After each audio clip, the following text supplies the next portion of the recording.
दोस्तों, social media popularity ही अगर politics में सक्सेस का सीक्रेट सॉस होता तो इंडिया को छपरी लैंड बनने से कोई नहीं रोक सकता था।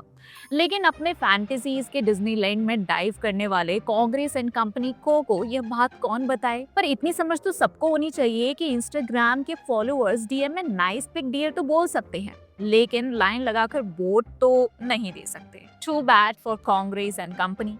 लाइक्स कभी वोट्स नहीं बनते। 313 तरीके लगाकर 3 घंटे तक आप डिजिटल दुनिया में आप ट्रेंड जरूर कर सकते हो, लेकिन जब बात सत्ता की आती है तो सोशल मीडिया बात पहुंचाने का एक माध्यम है, इलेक्शन में वोट लेने का मेजरमेंट नहीं।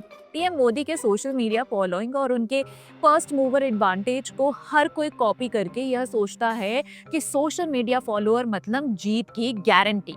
कहते हैं ना कि हर मास्टरपीस की एक चीप कॉपी होती है। यहाँ तो एक नहीं, कई सारी हैं। आजकल हर नेता, हर इन्फ्लुएंसर और तो और स्टूडेंट लीडर्स भी अपने सोशल मीडिया के फॉलोअर्स को अपनी पॉलिटिकल कैपिटल समझने लगा है। लगता है जैसे जिसके फॉलोअर्स ज्यादा वही जीतेगा। मतलब पॉलिटिक्स को डीपी बैटल बना दिया गया है। यही एक बड़ी डिल्यूजन है जो लोग सोचते हैं कि इंस्टाग्राम के लाखों फॉलोअर्स का मतलब है कि ग्राउंड पे भी उतना ही सपोर्ट मिलेगा। अब आप ये सोच रहे होंगे कि मैं ये सब क्यों बोल रही हूँ। देखो दोस्तों, कल ही दिल्ली यूनिवर्सिटी के स्टूडेंट यूनियन इलेक्शन का रिजल्ट आया।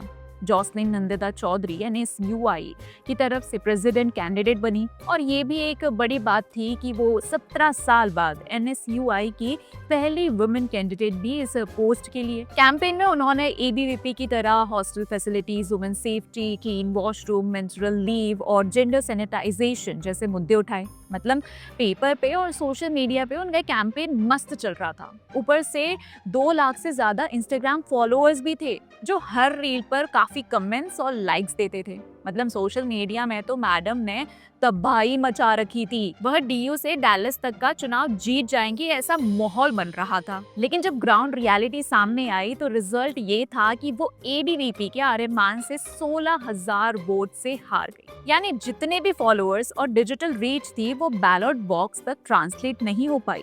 चलो दोस्तों, ये तो एक छोटी बात हो गई। अब जरा अपने राहुल जी पर वापस आते हैं। उन्होंने भी यही सोचा था कि डिजिटल दुनिया में धमाका करेंगे। बड़ी बड़ी पोस्ट, स्पीचेस के रील्स और ट्विटर पर अपनी रैली की क्लिपिंग चढ़ाकर लिखना कि देखो हमारे फॉलोअर्स इतने हैं, व्यूज इतने हैं और एंगेजमेंट तो मोदी जी से भी ज्यादा है। मतलब अपने आप को एकदम सोशल मीडिया का इन्फ्लुएंसर पॉलिटिशियन समझ लिया। लेकिन too sad for him, this does not lead anywhere, क्योंकि इलेक्शन रील पे नहीं बैलेट बॉक्स पर जीता जाता है। जहां राहुल गांधी अपने डिजिटल नंबर्स गिनाते घूमते रहे, वहां मोदी जी ने ग्राउंड पे अपनी रैलीज, ऑर्गेनाइजेशन और कनेक्ट से आज 90 मिलियन से ज्यादा फॉलोअर्स बनाए हैं, वो भी रियल वोटर्स। मतलब राहुल जी की कहानी कुछ ऐसी हो गई है कि इंस्टा पे रील्स वायरल और इलेक्शन में कांग्रेस वायरल। दोस्तों, मान लो कि राहुल जी के 2-4 ट्वीट्स अगर ट्रेंड हो भी गए तो वो वोट में थोड़ी बदल जाएंगे। Congress might think they are winning the social media battle, but BJP shall continue to win ballot battle while also being supported by genuine followers। और दोस्तों, आपको ये पता है कि ये डिजिटल डेलुलू राहुल जी तक लिमिटेड नहीं है। जरा कांग्रेस की हालत देख लो। लोकसभा में 543 में से 444 सीट्स हारी, हरियाणा में से 90 में से 51 सीट्स हारी और महाराष्ट्र में 288 में से 235 सीट्स हारी। मतलब इलेक्शन ग्राउंड पर कांग्रेस का नामो निशान ही नहीं मिलता, लेकिन सोशल मीडिया पर मॉरल विक्ट्री के नाम पे जश्न मनाते हैं। देखिए, ये सब तो बहुत बड़े केसेस हो गए, लेकिन अब और केसेस की भी बात कर लेते हैं। अवध ओझा जी की नाम तो सुना होगा। यूपीएससी के स्टार टीचर, यूट्यूब सेंसेशन, जिनके लेक्चर्स लाखों एस्पिरेंट्स रोज देखते हैं। 2 मिलियन से ज्यादा फॉलोअर्स होते थे उनके। और फिर उन्होंने सोचा चलो अब क्लासरूम से निकलकर असेंबली रूम में एंट्री मारते हैं। 2025 में आम आदमी पार्टी के टिकट से पटपरगंज से इलेक्शन लड़ लिया, लेकिन ग्राउंड रियलिटी ने एग्जाम पेपर ही पार दिया। रिजल्ट 28,000 वोट से बीजेपी के सामने हार दिए। मतलब ये तो वही बात हो गई कि ऑनलाइन दुनिया में सर सर सुना, पर ग्राउंड पे वोटर्स बोले भैया यहाँ ज्ञान नहीं, काम चाहिए। और अब आ जाओ असली कॉमेडी शो पर, एजाज खान का किस्सा। जी हाँ, वही एजाज खान जिनकी इंस्टाग्राम पे 5.6 मिलियन की आर्मी है। मतलब इतना क्राउड देखकर तो लगता था कि कुर्सी तो पॉकेट में ही है। लेकिन इन जनाब के साथ तो दोस्तों बहुत ही बुरा हुआ। 2024 में महाराष्ट्र के वर्सोवा से आजाद समाज पार्टी के टिकट पर इलेक्शन लड़ लिया और रिजल्ट आया तो खुद भी शॉक हो गए।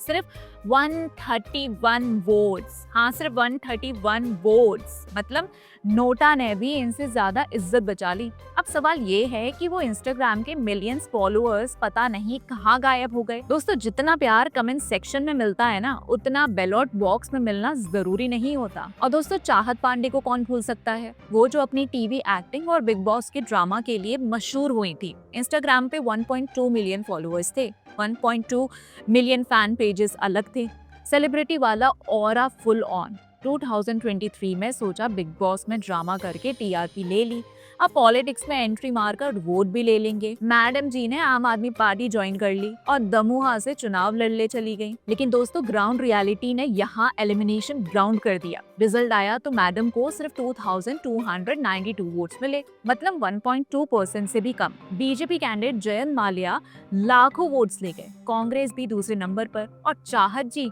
टॉप 3 में आना तो दूर, सीधा 5th नंबर पे एग्जिट। मतलब इंस्टा पे 12 लाख फॉलोअर्स दिखते हैं, लेकिन ग्राउंड में पोलिंग बूथ पे उनको सपोर्ट करने वाला कोई नहीं। जितनी एनर्जी उन्होंने बिग बॉस में टास्क में लगाई थी, उसका अगर आधा भी अपने ग्राउंड पर लगा देती ना तो शायद नतीजा अलग होता।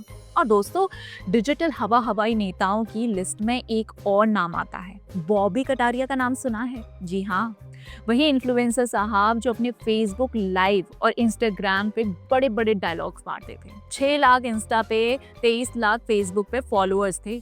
मतलब सोचा होगा कि कुर्सी तो पॉकेट में है। 2019 में हरियाणा से इंडिपेंडेंट इलेक्शन लड़ने खुद गए, लेकिन बैलेट बॉक्स ने इनकी हवा निकाल दी। रिजल्ट सिर्फ 393 वोट्स, मतलब जितने लोग उनके रील पे फायर वाला इमोजी लगाते थे ना, उससे भी कम वोट मिले। और एक और केस, हर्ष चिकारा, इंस्टाग्राम पे 18,000 फॉलोअर्स थे, अलग से फैन पेजेस भी चल रहे थे। सोचा होगा कि नेतागिरी तो कंफर्म्ड है। 2024 में हरियाणा से इंडिपेंडेंट कैंडिडेट बनकर चुनाव लड़ने आ गए, लेकिन रिजल्ट देखकर समझ आ गया कि पॉलिटिक्स हैशटैग से नहीं चलती। हैशटैग से ट्रेंड हो जाते हो, पर ग्राउंड पे वोट चाहिए तो गली मोहल्ला, किसान और मजदूर के साथ खड़ा रहना पड़ेगा। दोस्तों 3rd पोजीशन तक भी मुश्किल से पहुंचे। दोस्तों मेरा कहना यही है कि हर पॉलिटिकल एस्पिरेंट और डिजिटल सेलिब्रिटी को समझनी चाहिए कि फॉलोअर्स कभी फुट शोल्डर्स नहीं बनते। डेमोक्रेसी में बैलेट एल्गोरिथम से ज्यादा पावरफुल होता है। लाइक बटन वोट बटन नहीं है, और हैशटैग्स चाहे कितने भी ट्रेंड कर जाएं, असली लीडर तो मोहल्ले और गलियों में बनते हैं, सिर्फ ट्विटर या इंस्टाग्राम पर नहीं। जॉसलिन नंदिता चौधरी हो, राहुल गांधी हो, अवध ओझा हो, एजाज खान हो, बॉबी कटारिया हो या हर्ष चिकारा, सब एक ही पैटर्न है। सोशल मीडिया की हाइप सिर्फ विजिबिलिटी देती है, लेकिन ग्राउंड लेवल का ट्रस्ट कोई सब्स्टिट्यूट नहीं है। और सबसे इम्पोर्टेंट बात तो ये है कि हर कोई पीएम मोदी नहीं बन सकता, और जनता भी बेवकूफ नहीं है कि वो सिर्फ सोशल मीडिया फॉलोअर्स दिखाने वालों को वोट कर दे।